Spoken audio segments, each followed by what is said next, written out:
let's say we talk about 躺平 and 内卷. This part I guess I would intercept with Mandarin. Now, a lot of time the phenomena of 躺平 is because there are too many who are unable to compete.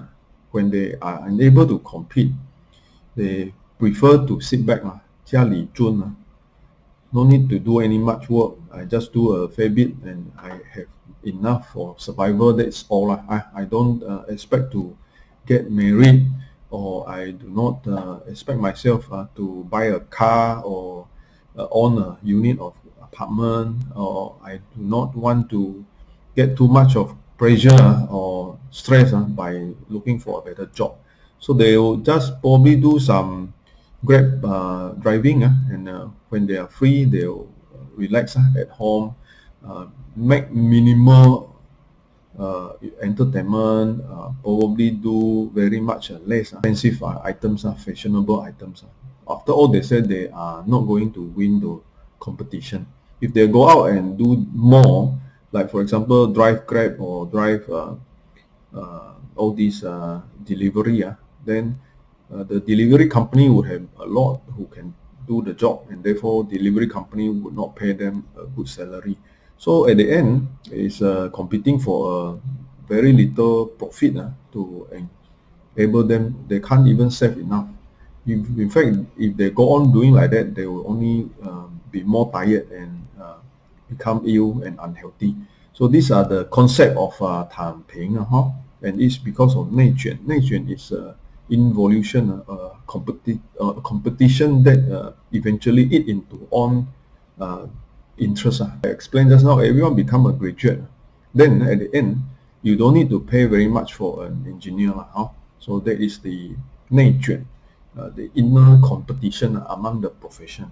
So when everybody is a registered estate agent, then everyone wants to get a piece of the pie, the economic pie, and everyone can commission cut to give a commission cut so that can enable to get a job. So when you cannot get 3%, you get 2%. When you cannot get 2%, you get 1.5%. So at the end, you work as hard as you work, you will only able to get the little percent that everybody is share out. So this is the problem in the competitive society. Unless you do something different and something that others cannot do, differentiate yourself, you will not able to end such a competition over a long period of time. So this is consider a opening for my future chapter in under 3% exclusive. So I just touch on here because of this competition among registered estate agent as well as among negotiators. No matter how much you do, unless you can do something that others cannot do, you can never be able to sustain your competitiveness. And at the end, in Mandarin, in fact, in China, 高考 is their public exam before they enter university. So a lot of parents send their kids to schools that is reputable for this exam, trying to squeeze in a very small chance of getting into a good university. Because by going there and graduating from a popular university or renowned university, at least be competitively better off in the job market to get a job placement.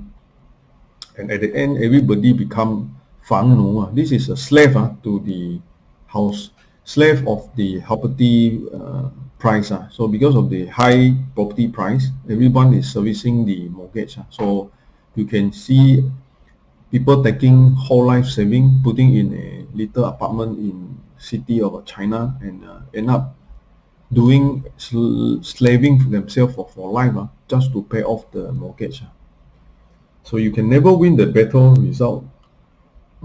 resulted in the chill out and laissez-faire approach to life. So this is called 躺平. So I don't want to read the whole total because I have already explained. So what it says that there are people in China, the young people in China, they just don't want to work, and they say that they go for a very minimal cost living. So that means they don't want to get married, they don't want to buy house, they don't want to buy car, they don't want to have children, they don't expand, they don't go out and spend, they just maintain the lowest standard of living, being able to just have a piece of time in their own small space. In fact, in Japan, there are some even ending up sleeping in the 24 hours game center. So they just leave the family, go there in the game center, a small space with a computer. They just stay in that place and continue paying 24 hours gaming. So this is quite sad of a modern day tragedy. 内卷 involution. Involution is the experience of being locked in a competition that one ultimately know is meaningless. So I have explained just now. So due to this issue, how are you going to fight your battle out of this involution? Because you are competing with the same types of group, which is ever expanding. So you say, okay, I'm now an engineer, so I'm now a accountant. But there are so many engineers and so many accountants coming out. So how are you going to compete in a level that is differentiated? So this is the problem. So a lot of people cannot do it in that manner.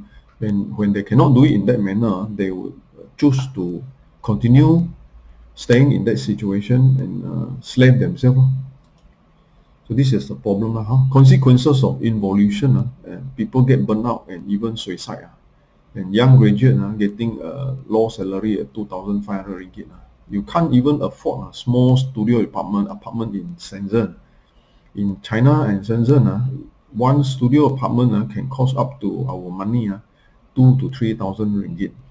So young graduate at our money 4,000 in Malaysia, rental of 2 rooms in JB, left only with certain amount of money to buy car, to buy transport or eat and have entertainment. And at times are looking for a girlfriend at this amount, even some problem of getting a girlfriend. What more to say if you are a graduate getting 2,500 salary, to own a place which easily costs 3 million in China. Escape, what is the way to get out? Answer is 躺平, so lay flat, become irresponsible. And this is a big question. You are young and you are still able to work, probably you are still alright. But when you are old, getting old and having health issue, who is to take care of you? Indeed, in the future, let's say this group of young people who went for low income, low maintenance type of lifestyle, probably they are still healthy at the 20 to 35 to 40 years old. But when they are touching 50 to 60 years old, who are they to say that they are still as healthy as 20 plus and not getting sick? By then, how are they going to go to take care of them? And if they don't have saving by then, because they say they don't want to work very hard, they just want to lay low, by then they don't have much saving as well, and the state has to take care of them. So they don't have people to take care of them because they're not getting married, they're not having kids. So they have nothing to take care of them until the government have a solution for this. So this is a big problem in China. So the government role in housing is in fact producing housing for those who are unable to afford, and to in a way also solve the problem of squatting, poverty, crime, healthcare, education, and transport congestion. So in big city, in says like India, because the government do not have a good policy, housing policy for many of these big city areas, then you have a lot of city crime and squatters in the city, because the city is a place where they can get employment, but when they get employment, they cannot afford the expensive housing, so they end up squatting in the city. So this problem over time become uncontrolled. It become the place for drug and prostitution and criminal. So this is a big social problem. Again, if big social problem happens in a city which is like in Malaysia, then Malaysian government would probably build infrastructure to help. Because of the good government at one time, we had a lot of schools, a lot of hospitals, a lot of infrastructure building in the city area to sustain. But when the population grows so much more, like in center of some city in India, the government has no way to fulfill the needs of this area. So it ends up, even in China, there's not enough healthcare in the city, not enough primary school, secondary school in the city, or not enough childcare center in the city. So the reason is because it's very congested in the city. There's no more land to allow this type of infrastructure building. Therefore, what the China government is doing is encouraging the urbanization to go to the second tier city or the third tier city. So they do not want urbanization into the bigger cities in China like Beijing, Shanghai, Shenzhen, Guangzhou, Beishan, Guangsheng. These are the 4 cities that the property price is way above normal person on the street can afford. So they discourage, and therefore they have encouraged a lot of second tier, third tier cities to take over manufacturing and industry. Of course, China is a communist-run country, therefore they can, in a way, execute certain administrative housing programs much faster than the usual bureaucracy of the democratic government. So in that way also, even China is unable to stop some of these very bad problem happening in city area where congestion happen. Governments too, by using property, I want to talk a bit more because this is important to understand the macroeconomics, fiscal policy, especially locking in fund. Now, what is the biggest investment in the economy in the long term is usually about real estate. So if you imagine yourself as a owner of Malaysia, you are looking at Malaysia as a business, you own Malaysia as a landlord, let's say. Now you want to lock the money into Malaysia, the biggest portion of it will be probably locked into a plantation land, a piece of plantation land. You need to buy the plantation land, you need to go to the bank and borrow money to buy this huge plantation land. So the money in the bank comes from people who invested in the bank, people put saving in the bank. Some of this money can be a foreign investment. So when foreign investment comes to the country, it becomes cash and money to loan out to whoever wants to build the infrastructure. So in this case, the government.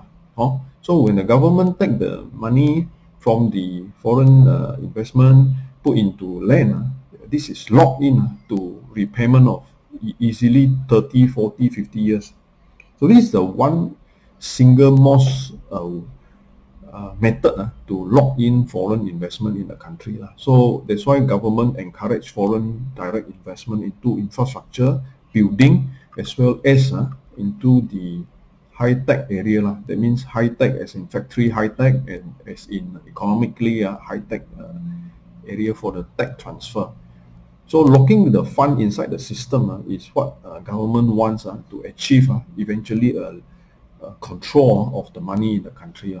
So developer investment, huge money remain inside the system in the form of mortgage and financing. So foreign investment into a system by share market, that means you got a lot of people coming in, foreign currency coming into Malaysia, buying into Bursa, then the Bursa goes up. This is usually short-term, usually in the form of equity stock market. This is short-term, and this is not healthy at times, because when it comes in and they make the money and eventually they would exit to take the profit. When the stock price goes up, foreigner will exit to take profit, and this means that those who follow in when the stock market will up actually got suffer the burn. So they suffer the burn, and this has happened in a lot of previous stock crash because the foreign fund moved in and the George Soros way to buy up the fund in a region, and then the region forex go up, and then later on they would exit, and therefore all the money being exit out from the region, so it causes eventually countries to crash in their amount of foreign reserve. So because the foreign reserve goes away, and therefore the money goes out, including their own invested money, including the local people invested share money, actually got burned. So what is the best way in the country's interest is actually to invest. The locals lock up their fund in the mortgages. So when the locals instead of buying stock market, buying all this liquid investment in the stock market, they put their money in the mortgages. So when they borrow money from the mortgages, for mortgages, they are indeed locked in. Every month they produce their income, they pay back the mortgages, and therefore every month the bank get a high amount of cash into refund payment. So this is the way the government can protect the country, the money not being pulled out because of the extra liquid in the system.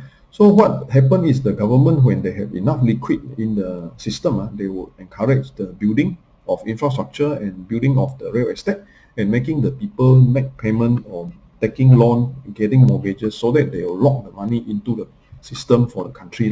Housing policy in this manner, in fact, divided into two. One is for sub-sale, another one is for primary economy. So primary economy, because it generates employment, it locks the saving into buying project sales, repayment as cash to bank, and downstream economy, meaning to say that the manufacturers of this roof, brick and mortar, material, furniture, all these consumption-based manufacturing can sustain on a good economic building of housing policy. And on the other hand, also limit the sub-sale, so to reduce speculative buying, to keep demand low so that the price low, at the same time controlling the primary market, because the secondary market price is low. Housing is on use and not for investment. So this is a government perspective of housing. Of course, the investor perspective of housing is that the secondary market is a good way to look at rental income, because it is mature market. It is kept in a lower cost to enter, because there are not many people who has the means to buy secondary housing, and therefore secondary housing kept in a lower demand and lower cost, so you can enter and invest and make the rental income as a passive income over time. So government public policy is, I think I just put here mainly to help a certain group of people who are poverty line. Municipal council, usually is a flat, and then government housing loan, Bumi Putra Quota, Malay reserve land, and native land. So in some states like Sarawak, there is a protection of native land and NCR title, so you cannot go in this type of land to acquire this type of property. So in conclusion, this topic on government and interaction with property, I just mentioned some policies the government control and help property owners to buy properties. The banking sector, fiscal policy and monetary policy, regulating the supply and demand, as I mentioned just now, to keep the secondary house price low, and in a way also sustain the manufacturing of consumable and consumption-based materials by the manufacturers to be used in the primary market for developer, and getting employment, legal regulation for sales of real estate under HDA, and issue of tough situation with hardship, rising costs. We mentioned about 内卷 and 躺平 involution, and those minimal cost of living to get out from the high competitive scenario. Approving loan for primary market and secondary market being different. Some countries even have the certificate of entitlement. Like in China, recently they introduced a certificate of entitlement for secondary market. And we talk also about pandemic loan moratorium, and also the mechanism in a bigger picture, how government use real estate as a way of instrument to control movement of fund in and out of the country. Thank you very much. I'm Thomasin, PA 2066. My mobile number is displayed. I have a few websites just to quickly run through them. Findwhere.info is a platform for geo-linking advertisements. Contract2you.com is a website for ranking of property by comparative index. My Real Property Online is a website for collection of my videos and write-ups and also listing. Abacus Real Estate.fund is a sample small retail estate agency website.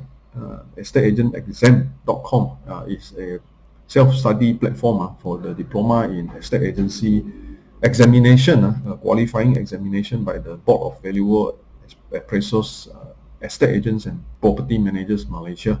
So you can do this exam and qualify as a probationary estate agent, passing which later you need to go through an interview called the TPC and qualify as a registered estate agent with the practicing license to operate or to form a estate agency firm in Malaysia.